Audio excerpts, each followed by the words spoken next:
Time wise आणि do it today या दोन प्रोडक्टिव्हिटी बुक्सबद्दल थोडक्यात बघूया.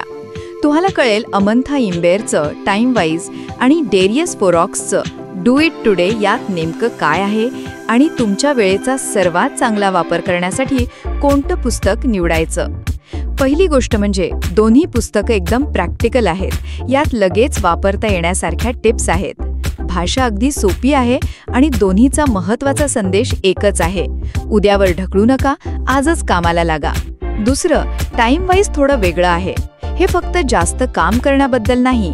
अमंथा इंबेर विचारते, तुमची एनर्जी अशी कशी वापराल की कामासोबत आयुष्यात समाधान, फोकस आणि चांगली नाती जपता येतील. यात रिसर्च आणि यशस्वी लोकांच्या मुलाखतींचा आधार आहे. पण हो, जर तुम्ही अशी पुस्तकं खूप वाचली असतील तर कदाचित काही गोष्टी तुम्हाला माहितीतल्या वाटू शकतात. तिसरं, डू इट टुडे कुणासाठी?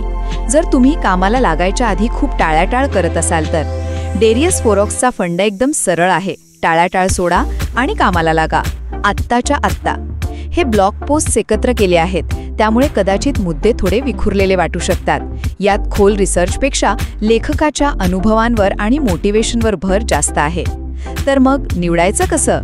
बघा, जर तुम्हाला वेळेचं व्यवस्थित नियोजन करून कामासोबत आयुष्यात समाधान आणि फोकस हवा असेल तर टाइम वाईज तुमच्यासाठी आहे. पण जर तुमची मुख्य अडचण फक्त सुरुवात करणं ही असेल आणि तुम्हाला थेट कृतीसाठी प्रेरणा हवी असेल तर डू इट टुडे निवडा. तुमच्या गरजेनुसार योग्य पुस्तक निवडून तुम्ही तुमची उत्पादकता नक्कीच वाढवू शकता.